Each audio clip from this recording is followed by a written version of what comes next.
Hola, ¿cómo están? Los saludos a su amigo profesor Pablo Arias, un saludo muy afectuoso para todos los estudiantes del colegio privado Kramer. No olvides, Kramer es Kramer. Continuamos nosotros en estas presentaciones de carácter virtual, en estas grabaciones, para que puedas tener tú por ahí a través de tu pantalla las clases, porque recuerda, la educación no se puede detener y es el compromiso del colegio privado Kramer. Tenemos nosotros el día de hoy el capítulo de absolutismo. Dentro del curso de Historia Universal, este capítulo normalmente se trata o se presenta como antecedentes de la Revolución Francesa. Sin embargo, nosotros vamos a desglosarlo un poco porque comprendiendo el absolutismo vamos a entender nosotros a gran medida, lo que fue el proceso revolucionario francés. Entonces, ¿cuál es el objetivo? El objetivo es conocer las características que tuvieron los cambios políticos en Europa. El absolutismo es un sistema político. El absolutismo es una forma de gobierno. Entonces, yo voy a reconocer las características que tuvieron los cambios políticos en Europa en el siglo XVIII. Ese es el objetivo de este capítulo. Antes de comenzar, no podemos nosotros pues quedar al margen de comentar lo que nos está sucediendo, ¿no? Este COVID-19 que nos tiene un aislamiento social, que al parecer en unos días, unas semanas tal vez, sea un aislamiento inteligente, está pues sometiendo no solamente al Perú, a nivel mundial, ha afectado a grandes potencias y pues al Perú también nos ha afectado, pero confiemos en que tú cuidándote vas a estar bien y estando bien tú van a estar bien los tuyos. Esa tiene que ser la consigna, recuerda. Estando bien tú, cuidándote tú, van a estar bien los tuyos, van a estar bien su familia, va a estar bien tu entorno. Eso es importante porque si eso piensa cada miembro de la familia, pues entonces ese virus no va a entrar porque ustedes se van a cuidar y ustedes van a estar bien. Bien muchachos, entonces ahora nos estamos viendo a través de una pantalla, a través de un monitor. Pronto vamos a vernos a través ya directamente en la tarima, en la pizarra, en las aulas, en las carpetas, eso que extrañas tú y eso que extrañamos nosotros los maestros. Comenzamos. Capítulo entonces, el absolutismo. Ahora, Tigrecito, este capítulo de absolutismo te cuento, también se le conoce como el antiguo régimen. También se le va a llamar el antiguo régimen. ¿Por qué? Te lo voy a mencionar en unos minutos. Primero, ¿de dónde o a qué te suena la palabra absolutismo? Inmediatamente tú me dices, Tigre, a mí me suena a absoluto. ¿Qué tiene que ver la palabrita absolutismo con la coyuntura de absoluto? Recuerda lo que te había mencionado en el objetivo del tema, reconocer el sistema político, los cambios en los sistemas políticos. Esto es un sistema político, esta es una forma de gobierno. Absoluto, sí, porque todo el poder, absolutamente todo el poder, recaía en la figura del rey. Tigre, mira lo que dice nuestro concepto. Es el sistema político, o sea, forma de gobierno, repito, es el sistema político, o sea, forma de gobierno, donde todo, vamos a encerrarlo, mira, donde todo el poder recae en la figura del rey, donde todo el poder lo tiene el rey. Esto es un proceso social, político, evolutivo, para llamarlo así.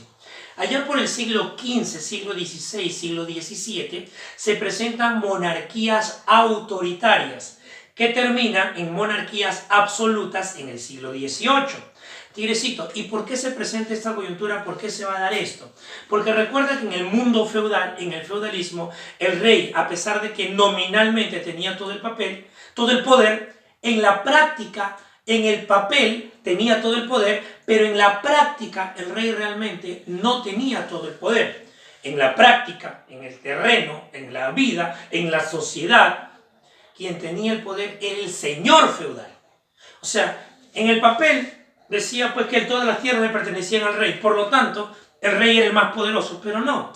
En la práctica, en la realidad, quien tenía más poder era el señor feudal. Entonces los monarcas, cuando entra la edad moderna, los monarcas quieren alejar esa posibilidad, quieren debilitar esa posibilidad, por eso empiezan a tener leyes y formas de gobiernos absolutistas, donde ellos decidían todo, donde nadie podía decidir sobre ellos. Esa es la coyuntura, recuerda, fue un proceso evolutivo político, que fueron monarquías autoritarias hasta llegar en el siglo XVIII a monarquías absolutas. Ese es el absolutismo, entonces, repitiendo, es el sistema donde todo el poder recae en la figura del rey. Ahora, esto no es sencillo. Al pueblo, después de siglos de estar viendo a los marqueses, a los condes, a los duques, a los vizcondes, a los castellanos con poder y ver la debilidad o el debilitamiento del poder del rey, pues había que convencerlo al pueblo de que realmente el rey tenía que tener el poder. Es por eso que en Europa se formó lo que se llama la teoría del poder. ¿Qué cosa es la teoría del poder? Mire, es una doctrina, es una corriente que busca justificar, esto es importante, que busca justificar el poder de los reyes. Es una corriente entonces que va a buscar justificar el poder del rey. Es una corriente que va a justificar que el rey tenga el poder. Que el poder recaiga en el rey y así tiene que ser. Eso es de justicia, es lo justo, hay que justificar, como te menciono, de que el rey tiene que tener el poder. Entonces, esa es la coyuntura de lo que es la teoría del poder, que tuvo dos máximos representantes, quienes fueron Jacques Bossuet y Thomas Hobbes. Jacques Bossuet, que va a justificar el poder de los reyes en el aspecto religioso, en el aspecto espiritual, tiene una obra que se llama Política sacada de las Sagradas Escrituras, en la cual decía o defendía el origen divino del poder de los reyes. El rey tiene un poder de origen divino, Dios le dio el poder al rey. Entonces, si tú vas contra el rey, estás yendo contra Dios, porque Dios lo quiso así. Dios lo quiso de esa manera. Dios había entregado entonces el poder al rey por intermedio del pueblo, un detalle muy interesante. Entonces, esa era la coyuntura de la justificación espiritual, religiosa, del poder de los reyes que defendía Jacques Bossuet. Thomas Hobbes, que va a justificar el aspecto político del poder de los reyes, tiene una obra que se llama Leviatán, y este personaje Hobbes va a basar toda su teoría en que el hombre es un lobo para el hombre. Esto es una metáfora. Él decía, si todos en una sociedad estamos al mismo nivel, hay un caos social. No hay una unidad política. ¿Por qué? Porque todos tenemos la misma jerarquía, tenemos el mismo nivel, tenemos el mismo estatus, tenemos los mismos derechos. Entonces hay un caos, indicaba él. La única forma en la cual haya un orden político-social era que alguien tenga más poder para que imparta leyes, para que imparta normas, para que ese poder nos mantenga en orden. ¿Quién era esa figura que debería tener más poder? Los reyes. Entonces, esa era la figura que defendía Thomas Hobbes. Decía que el hombre es un lobo para el hombre, que alguien tiene que tener más poder para que haya un equilibrio social. Esa es la figura, como te digo, la tesis de Thomas Hobbes. Recuerda que son representantes, Bossuet y Hobbes son representantes de las teorías del poder que intentan justificar el poder de los reyes para que tengan un poder absoluto. Ahora, país más absolutista. Tigrecito, el país más absolutista de todo fue Francia, tanto así que con la revolución que se produce en Francia, cuando cae, con la toma de la Bastilla y todo el proceso revolucionario francés, cuando cae el gobierno del delfín Luis XVI, por aquí tenemos a Luis XVI, que es el último rey absolutista, cuando cae el gobierno de Luis XVI, vamos a tener nosotros entonces que cae el absolutismo. ¿Por qué? Porque en muchos países hubo grandes revueltas en las cuales cae el poder de los reyes. Hubo una etapa posterior a la Revolución Francesa que se llamó la Restauración Europea, que intentó consolidar nuevamente a los reyes, pero que ya no tuvo la fortaleza que tuvo en esta época.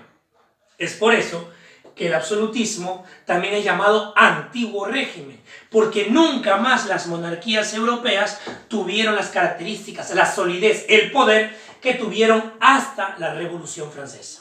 Por eso el absolutismo también se le conoce, de repente lo has escuchado, lo has visto en un libro, lo has escuchado en un video, algún maestro o maestra te ha dicho que se llama también el antiguo régimen. Correcto, correctísimo. Absolutismo, antiguo régimen es lo mismo. Volvemos por aquí. Entonces recuerda, Francia es el país más absoluto de todos. Todos los países en Europa tenían monarquías autoritarias o absolutas, a excepción de dos países. Tenemos a Inglaterra y tenemos a Holanda.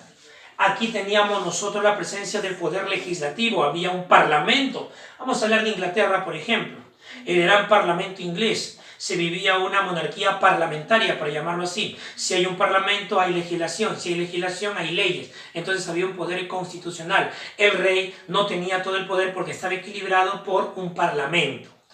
Entonces es por eso que es un país no absolutista. Holanda tiene características similares. Regreso por aquí. ¿Quién fue el rey más absolutista de todos? Más absoluto de todos. El rey más absolutista fue Luis XIV, llamado el Rey Sol. Tú debes recordar esto. El Estado soy yo, todo era él. No había nadie, nada, ni institución ni persona, natural, jurídica, en este caso, en palabras actuales, que tenga más poder que él. El Estado soy yo, el famoso Rey Sol, Luis XIV. Cerramos por aquí. Críticos al absolutismo. Tigrecito, está bastante complicado porque la teoría del poder es clara. Origen divino del poder de los reyes. Habría un caos político si es que el rey no tiene el poder. Sin embargo, vamos a tener que Jean-Luc y Juan de Mariana ellos van a criticar que los reyes tengan todo el poder. Igualito, bajo argumentos políticos y espirituales religiosos. Por ejemplo, Jean-Luc, que ataca el poder político, indicaba que sí, si es que nadie tiene el poder y todos estamos con igual poder, vamos a llamarlo así, habría un caos político, habría un caos social. Pero la pregunta es, ¿por qué dar el poder al rey? Si el rey no pertenece al sector mayoritario, entonces el poder debería recaer en alguien del pueblo. ¿Por qué? Porque el pueblo siempre es la mayoría. Interesante lo que menciona Jean-Luc. Ahora, Juan de Mariana, él ataca o presenta una crítica a la situación espiritual religiosa. Porque recuerda, por aquí, que Jacques Bossuet mencionaba la tesis del origen divino del poder de los reyes. Entonces, ¿qué decía? El poder proviene de Dios, Dios se lo ha entregado al pueblo, el pueblo se lo ha delegado al rey, por lo tanto, ir contra el rey es ir contra Dios. Más o menos eso decía Bossuet. Juan de Mariana decía, sí, el poder tiene un origen divino, pero Dios no se lo ha entregado directamente al rey. Dios se lo ha entregado al pueblo, y es el pueblo el que se lo ha delegado al rey. Por lo tanto, si el rey gobierna mal, quien puede censurarlo, castigarlo, sacarlo, ajusticiarlo, vamos a un término exagerado, es el pueblo. Porque el pueblo es el que colocó al rey en su lugar. El pueblo es el que le dio ese poder al rey. El pueblo es el que va al final a determinar los poderes del monarca. Interesante entonces la crítica de Juan de Mariana. Tigrecitos, esta ha sido, como te digo, puntos claves. Esto normalmente tú, Revolución Francesa, antecedentes absolutismo, nada más. Pero sin embargo vamos a detenernos nosotros porque es un tema importantísimo que nos va a ayudar a comprender cabalmente lo que es la Revolución Francesa. Cuando veamos el proceso revolucionario francés y cuando veamos toda la estructura político-social, vas a darte cuenta que el saber lo que te acabamos de mencionar te va a ayudar a conocer, a saber, a interpretar y a asimilar todo lo referente a la Revolución Francesa, el último gran momento revolucionario con el cual comenzó la edad contemporánea. Bien, muchachos, ha sido su amigo el profesor Pablo Arias. Recuerden a todos los estudiantes del Colegio Kramer a seguir dándole duro al estudio, a seguir dándole fuerte al estudio. Esta pandemia no nos debe tener, la educación no puede parar, y es el compromiso del Colegio Privado Kramer con cada uno de ustedes, con cada una de las familias kramerianas, los maestros kramerianos. Seguimos de pie dando lo mejor por cada uno de ustedes, por todos ustedes. Recuerda, Kramer es Kramer. Saludos.